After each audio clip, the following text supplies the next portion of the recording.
దాని గురించి వచ్చాను సార్. ఇప్పుడు మాకు ఎలక్షన్స్ కూడా ఉన్నాయి సార్. ఎలక్షన్ ప్రిపేర్డ్నెస్ ఎట్లా ఉంది, క్రైమ్ చాలా అన్ని ప్లేసెస్ జరుగుతుంది, దాని గురించి కొన్ని కేసెస్ కూడా రివ్యూ చేశాను. చాలా cases general interaction with SHO ACP గారు ఉన్నారు, మార్నింగ్ డీసీపీ గారు కూడా ఉన్నారు. కానీ మా తీసరా పోలీస్ స్టేషన్ వాళ్ళకి అన్ని ఫోర్స్కి ఇంటరాక్ట్ చేశాను, మంచిగా పని చేస్తున్నారు. Just we are preparing for the forthcoming Lok Sabha elections. ఈ లోక్సభ ఎలక్షన్స్ కోసం ఏమన్నా అమౌంట్ పట్టుబడి ఏమన్నా పట్టుబడి అమౌంట్ ఎలక్షన్ ఏమన్నా exact figure but total worth we are lost about 7 crore plus already. మొత్తం కమిషనరేట్ కలిపి ఈ స్పెసిఫిక్ ఈ పోలీస్ స్టేషన్కి నాకు ఇప్పుడు ఫిగర్స్ లేదు, బట్ అన్ని ఆల్ ఐటమ్స్ కలిపి around 8 lakhs. That is only cash. Other items are also there regarding liquor plus other freebies and drugs or precious metals, దాని గురించి కూడా సీజర్ జరుగుతుంది. Overall commissioner we have cross 7 crore. पूरा Rachakonda commissionerate में कितना police बंदोबस्त कर रहे हैं ये इलेक्शन के? देखिए अभी तो हमारे पास सिर्फ 3 कंपनीज बाहर से हैं. हमारी जो लोकल पुलिस है करीब 5,000 is the civil force, everybody is engaged, plus air force is there, that is also around 1,500. तो ये लोग तो हम लोग बंदोबस्त कर रहे हैं. एंड हमारे पास 3 कंपनीज अभी बाहर से हैं CISF की. इसको हम लोग फ्लैग मार्चेस के लिए और चेकिंग्स के लिए, व्हीकल चेकिंग के लिए चेक पोस्ट पर हम उनको यूज़ कर रहे हैं. तो this is the available force right now. और बाकी जो है अब आगे इलेक्शंस के टाइम पे naturally more forces will be given. उस टाइम पे हम लोग को बंदोबस्त की रेडी हो रहा है, we will inform at that time. अभी तो टाइम है, we will inform. Thank you.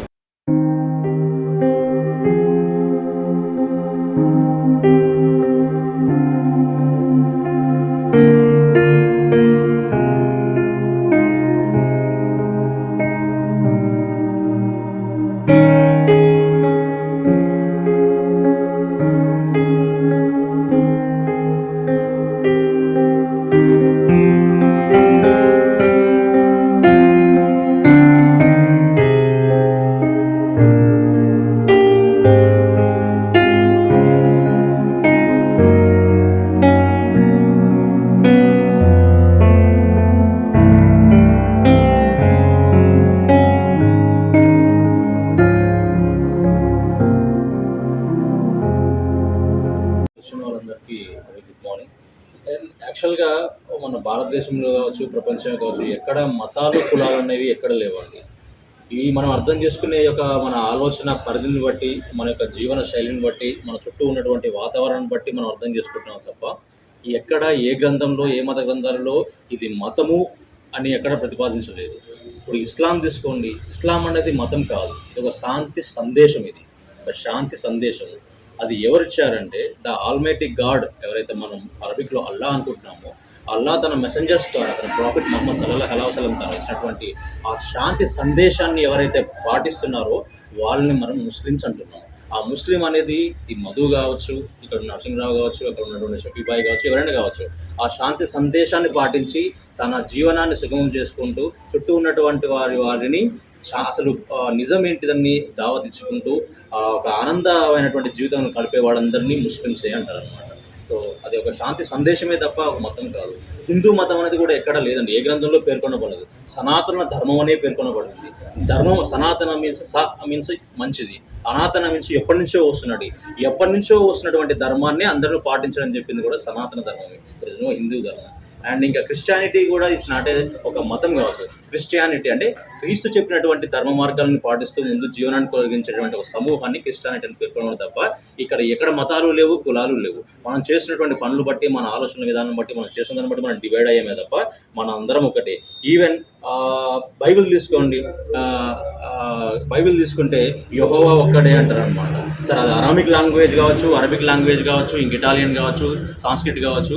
సరే బైబిల్ ఆరిజిన్ అనేది మనకు అరబిక్ లాంగ్వేజ్లో అటువైపు జరిగింది కాబట్టి అరామిక్లో యెహోవా అనడం జరిగింది, యెహోవా అనడం జరిగింది.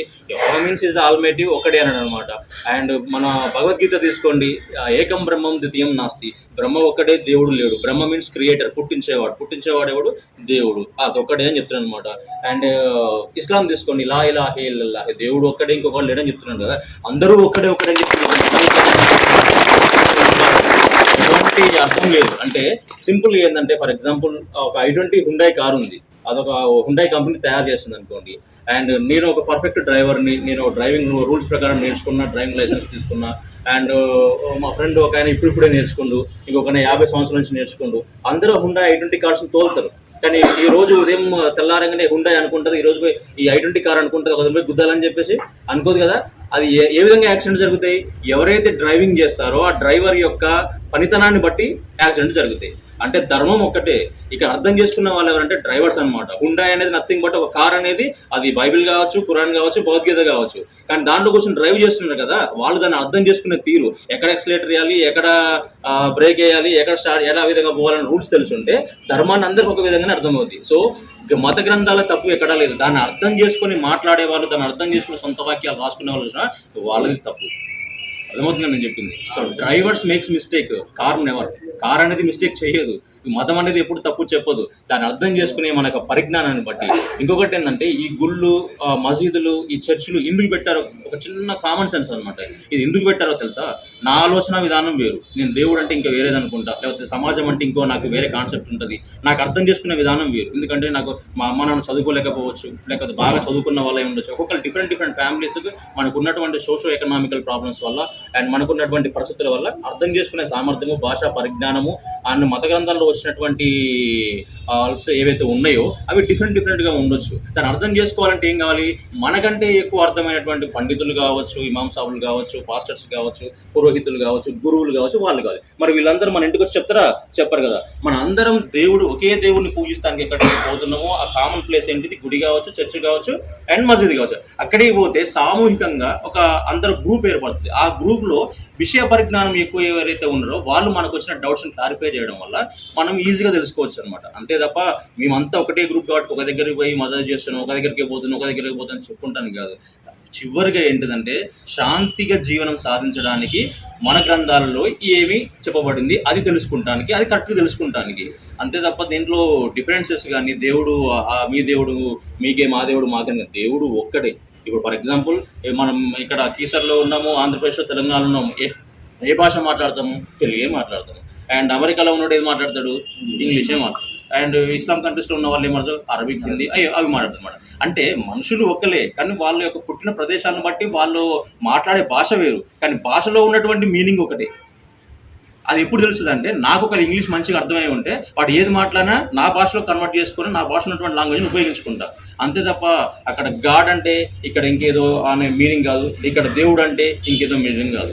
ఏదైనా ఒకటే, పుట్టించేవాడు, తీసుకువెళ్ళేవాడు, మనం కాపాడేవాడు, వాడు ఒకటే. అది ఒకటే దేవుడు, అందరూ ఒకటే. ఇంకో కామన్ థింగ్ ఏంటంటే, and there is no Muslim, there is no Hindu. ఇక్కడ హిందువులు, ముస్లింలు అండ్ ఇస్రాయిల్, సిక్కులు ఎవరు అందరూ ఒకే వ్యక్తి, ఒకే ఇద్దరు వ్యక్తుల నుంచి మనం మీన్స్ పుట్టించబడ్డాము. ఆ ఇద్దరిని చేసింది కూడా ఒకరు. అది హిందూ మత గ్రంథమైనా, బైబిల్ అయినా అండ్ ఖురాన్ అయినా సరే. ఖురాన్లో కూడా ఆదం అలైహిస్సలాం, నెక్స్ట్ వాళ్ళు, అండ్ బైబిల్ ప్రకారం ఆడమ్ అండ్ ఈవ్, అండ్ మన దాని ప్రకారం ఉన్నటువంటి మునీశ్వరులు ఎవరైతే ఉంటారో ఆ ఇద్దరి వల్లనే టోటల్ ప్రపంచం వ్యాప్తి చెందింది. అంటే we are belongs to one family.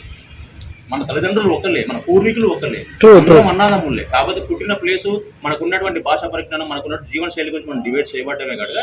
ఈ డివైడ్ అయినప్పుడు మళ్ళీ యూనిట్ కావాలంటే మనకేం కావాలా? సిమిలారిటీస్ కావాలా. అంటే ఇప్పుడు ఈయన నలుపుండు, నేను తెలుపున్నా, ఈయన పొట్టిగు, నేను పొడుగు, నేను బలవంతుడు, ఈ డిఫరెన్సెస్ మనకు అవసరం లేదు. సిమిలారిటీస్ ఏంది? మన కుటుంబం వాడే, మనవాడే, మన పూర్వీకుడే, నా చుట్టూ ఉన్నవాడే, నా బ్రదర్ లాంటి వాడే, నా ఇంటి పక్కన వాడే అని తెలుసుకున్నప్పుడు నువ్వు తినేటప్పుడు నీ పక్కింటి వాడు తినడా లేడా, నీకు ఏదైనా జ్వరం వచ్చినప్పుడు అరే ఇంకా చిన్నపిల్లలు ఎవరైనా జ్వరం వచ్చిందా, మన వంతుకి ఏదైతే సహాయం చేయబడదు అనుకో, సహాయం చేయాల్సిన అది చాలా ప్రతి మత గ్రంథం అదే చెప్తుంది అనుకోండి, ఎక్కడ కొట్లాడమని చెప్పలేదు. అండ్ అన్ఫార్చునేట్లీ మన కీసర్లో మేము వచ్చి ఒక 1.5 years 2 years అవుతుంది.